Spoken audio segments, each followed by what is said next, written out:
Tem muitas coisas erradas que brasileiros entendem sobre o inglês, que eu, como professora e como alguém bilíngue, eu vi bastante acontecendo, porque aconteceu comigo, eu vejo muito isso acontecendo com outras pessoas.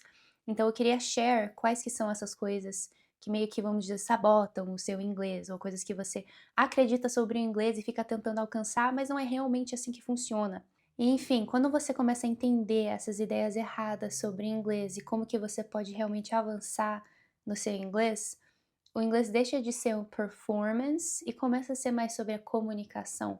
Você tira tipo um weight off your shoulders, esse pressure, esse anxiety de ser perfect all the time, de ficar overthinking a sua pronúncia, se está tudo certinho. E você começa a focar mais na prática, de colocar as coisas em prática. E aí vem a confiança também. Então, se você prestar atenção e começar a change your mindset sobre aprender inglês e como que seu inglês deve improve, vai melhorar a sua pronúncia, o seu ritmo quando você fala inglês, o seu articulation, para você ter uma pronúncia mais bonita. E também o inglês ele vai começar a ser mais natural para você, vai fluir um pouco mais. Again, que nem eu falei, vai deixar de ser um performance, como se você sentisse que você tivesse under pressure to take a test or something, you know? Number one, o brasileiro sempre acha, e eu também achava, que você falar rápido significa que você fala bem o inglês. Até porque o português é uma língua mais rápida, right? A gente conecta em curtas palavras e acaba sendo tudo mais rápido. Eu sempre falo que o inglês tem uma música e o português tem outra. E a música do português, o flow do português acaba sendo mais rápido. Tanto que tem um vídeo na internet que é muito interessante. Talvez você já tenha visto que o cara ele escreve num quadro: eu vou para a praia, e ele vai encurtando. Eu vou para a praia, vou para a praia, vou pra praia, até que vira um: "Onde é que você vai?" "Vou pra praia", e sabe, ele vai encurtando, encurtando. Então é uma língua mais rápida que a gente corta bastante coisa. E as pessoas tentam apply esse speed do português no inglês. E aí o que eu mais percebo é que as pessoas começam a engolir as sílabas, então daí o seu pronunciation já fica a little worse. Aí às vezes você acelera mais ainda porque você tá ansioso, então você começa a trip over your words, começa a tropeçar nas suas palavras. E aí, por causa disso, a sua confiança vai baixando e aí você vai entrando em desespero. Então, eu sempre falo para todo mundo que você precisa slow down when you're speaking in English. Eu sou uma pessoa que naturally eu falo mais devagar. Então eu não tenho nenhum problema com isso, mas às vezes, quando eu tô ansiosa, eu começo a speed up também. Eu tenho que sempre lembrar de slow down, speak slower, take time para você pronounce every single syllable. Ok? Não tenta rush through the sounds. Eu sempre acabo falando para as pessoas, slow down, take your time, para você meio que saborear, sabe, every single sound and every syllable. Aí você vai ter um communication muito mais clear e um pronunciation mais bonito também, se você tiver, of course, se esforçando para ter se for um priority seu, de ter um pronunciation cada vez mais bonito, é isso que você precisa slow down, really articulate every sound. Don't be scared. Muita gente, quando a gente começa a fazer esse exercício, é uma coisa bem unnatural, sabe? De falar devagar, a pessoa pensa, meu Deus, eu pareço um sloth, sabe? Um bicho preguiça, uma criança falando. Mas get that out of your head, ok? Você precisa ter um clear communication. E o melhor jeito de fazer isso é de você slowing down. Então, principalmente quando você estiver nervoso e você pensar, meu Deus, e se eu começar a falar inglês e começar a tropeçar nas palavras e errar a pronúncia? Slow down. Você simplesmente slow down. Você take a breath e no seu próximo sentence você começa a falar mais devagar. Ok, it's okay. Tem muita gente em português e inglês que fala super devagar. Eu já conheci várias pessoas que em português mesmo falam devagar.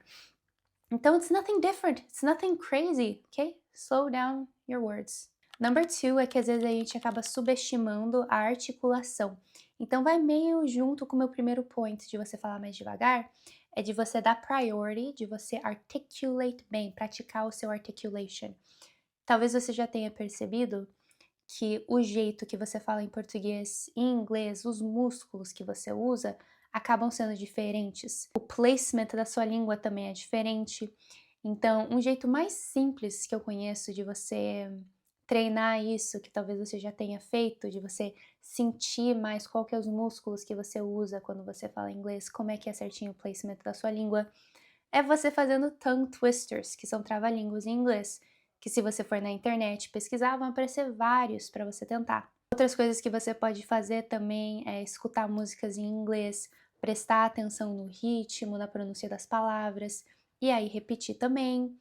Ou você pode assistir um filme e prestar atenção no que eles estão falando e tentar repetir igual, com o mesmo flow, a mesma pronúncia. Esses jeitos vão te ajudar que você possa treinar bem os músculos que são usados e praticar bastante seu articulation. Para os trava-línguas, por exemplo, eu sempre falo para as pessoas: pega um trava-línguas, leia primeiro devagar, as primeiras vezes, bem devagar, articulating every sound, e aí depois você vai speeding up, você vai indo mais rápido, mais rápido, mais rápido. É um jeito ótimo de praticar, que eu fazia bastante também na aula de drama. Isso é muito interessante, porque a gente fazia isso no high school, a gente tinha um roteiro, um script, a gente lia ele normal, e aí às vezes ela pedia para que a gente lesse bem rápido, e ainda mantendo uma boa articulação, uma pronúncia, algo que dê para ainda as pessoas entenderem. E depois ela falava pra gente voltar ao pace, ao speed normal. E surprisingly, eu não sei qual que é the science behind this, mas surprisingly isso ajudava muito com a minha articulação, de focar bem, tipo, colocar no extreme, assim que eu conseguia ir de velocidade, tentar super articular bem as minhas palavras e depois slow down. Parecia que daí você estava mais aware da sua articulação. Eu não sei qual que é, again, the science behind this, eu nunca pesquisei, mas eu lembro que era algo que a gente fazia e que ajudou muito a minha comunicação em inglês. Number three é que as pessoas tentam aprender inglês com coisas que elas não precisam agora. Deixa eu explicar para você a minha filosofia. É o seguinte, toda vez que eu falo inglês, alguém olha para mim e fala: "Ah, eu também sei falar". E aí as pessoas falam: "The book is on the table", como piada, né?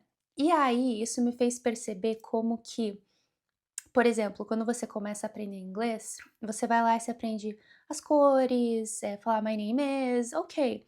Mas daí você às vezes começa a aprender coisas como, ai, como pedir comida num restaurante, como você ir shopping em inglês. E pensa bem, a não ser que você tenha uma viagem marcada, que daí você vai precisar saber essas coisas, ou você está planejando morar em outro país, você não vai precisar disso agora. Então, o caminho mais inteligente é que você sempre esteja estudando e praticando coisas que você pode pôr em prática. Então, vamos dizer que eu sou um entrepreneur, a company owner, e eu vou começar a ter reuniões com pessoas fora do Brasil.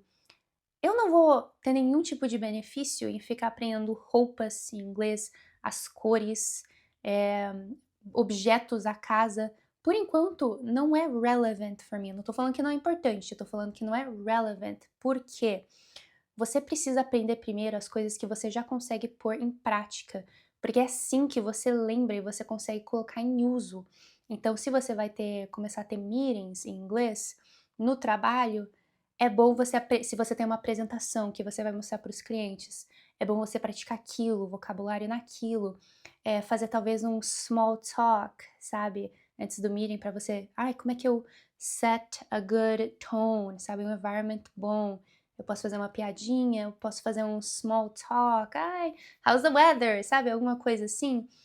Então, é muito importante que você estude e pratique coisas que você já pode colocar em prática, que daí você vai improving o seu inglês e você vai lembrando melhor das coisas, porque você só lembra o que você tá putting into practice. Se não é algo que você tem muito contato, você vai acabar esquecendo e você vai só enchendo o storage da sua mente com coisas que você não tá colocando em prática agora. Então, eu sempre iria prioritize você pensar e você filosofar qual que é o meu goal, right? Qual que é o meu como é que é? O meu desafio? Não, o meu objetivo. Pensa qual que é o seu objetivo, por que que você precisa falar inglês agora, para aplicar no quê, como que você vai put into practice, e aí você começa daí. Aí depois que você já tem um good base, assim, você já tá confident naquilo que você precisava e você tá colocando into practice, aí você vai expanding para coisas mais do inglês funcional, sabe? Então, roupas, texturas, comida, coisas assim. Eu não tô falando que você não pode estar curioso e ver, ai, como é que será que é arroz e feijão em inglês? Não é isso. Eu tô só falando para você make sure que você tá aprendendo e colocando into practice coisas que você realmente precisa. Isso é o mais importante. E o último é que tem brasileiros que acham que a confiança vem antes de você falar. Então, somehow, de algum jeito, você cria uma confiança para daí você falar. E eu sei disso porque era o que acontecia comigo também. Toda vez que eu tinha a oportunidade de praticar, de conversar com alguém, eu falava: "Ah, não, mas eu não tô confiante ainda. Ai, mas eu não tô preparada, eu tenho um pouco de medo". Mas assim, você não vai do nada criar assim uma confiança e aí vai falar: "Não, agora eu vou, agora eu tô bem". Ok, você tem que se preparar, você tem que estudar, mas você só pode go so far, sabe? Você só pode vir até aqui. Daqui pra frente, daí agora é prática. E a confiança, ela vem de você falar. Então não é você cria confiança e você fala. Você começa a falar, você começa a colocar as coisas into practice e aí vem a confiança. E aí você pensa, mas se for horrível, e se eu errar tudo, a minha confiança vai lá no chão. That's not true. Você tem que pensar assim. Eu fui e participei de um grupo de conversação. Coloquei em prática as coisas que eu queria e foi ótimo. Pronto, pontinhos de confiança para você, você já tá mais confident que da última vez. E isso aconteceu, na verdade, com um aluno hoje, with me. Ele estava falando, a gente tá tendo aula já faz bastante tempo, he's doing super well, pronunciation, ó, top notch.